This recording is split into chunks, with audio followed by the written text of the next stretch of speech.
Sidang lanjutan permohonan pra-peradilan ex-Mendikbudristek Nadiem Anwar Makarim kembali digelar hari ini. Sidang digelar di ruang utama PN Jakarta Selatan pada pukul 9 pagi. Sidang lanjutan hari ini beragendakan pembuktian pemohon, yakni dari pihak Nadiem Makarim. Sebelumnya, kuasa hukum Nadiem Makarim, Dodi S. Abdul Qadir, menjelaskan pihaknya akan menghadirkan ahli hukum pidana dan membawa 186 dokumen yang merupakan hasil keputusan selama Nadiem menjabat sebagai Mendikbudristek. Ada audit dari yang berwenang yaitu BPKP atau BPK tentang apakah pengadaan ini Chromebook tepat harga, tepat sasaran, dan tepat daerah.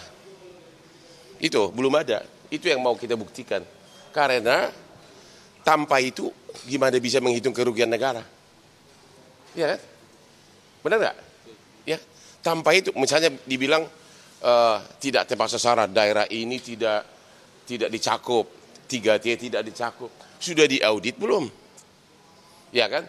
Terus satu lagi, sampai sekarang yang pasti kan Nadiem itu tidak ada tuduhan uang masuk ke dia. Nggak ada. Berarti dari segi unsur tindak pidana korupsi harus dicari pihak ketiga yang diuntungkan. Sidang pra-peradilan mantan Menteri Pendidikan, Kebudayaan, Riset, dan Teknologi Mendikbudristek Nadiem Makarim kembali digelar di Pengadilan Negeri Jakarta Selatan Senin siang. Dalam persidangan, jaksa mengklaim gugatan Nadiem Makarim tak berdasar hukum. Jaksa mengungkap alat-alat bukti pendukung mulai dari berita acara saksi, analisis ahli, hingga bukti percakapan grup pesan singkat dan dokumen lainnya.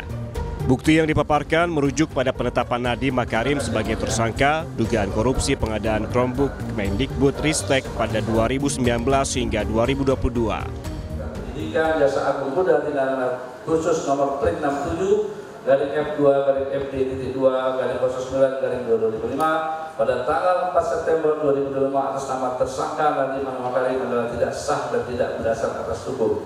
Petitum nomor 4 menyatakan bahwa pendidikan yang dilaksanakan oleh termohon terkait peristiwa pidana sebagaimana dimaksud dalam penetapan tersangka terhadap diri pemohon sebagai masuk dalam pasal 2 ayat 1, pasal 3, pasal 18 Undang-Undang Nomor 31 tahun 1999 tentang pemberantasan tindak pidana korupsi sebagaimana telah diubah dengan Undang-Undang Nomor 20 tahun 2001 tentang perubahan atas Undang-Undang Nomor 31 tahun 1999 tentang pemberantasan tindak pidana korupsi. Sementara itu, kuasa hukum Nadiem Makarim mengklaim tak cukup bukti yang menunjukkan Nadiem berniat mengambil keuntungan dari kasus dugaan korupsi pengadaan Chromebook.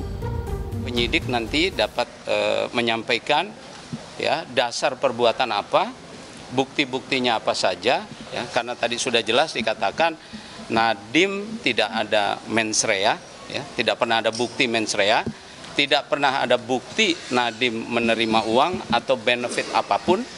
Dan tidak pernah ada bukti bahwa Nadiem ya di dalam bukti permulaan yang menunjukkan bahwa Nadiem memang dari awal berkehendak untuk mengambil keuntungan dengan menetapkan aplikasi Chrome.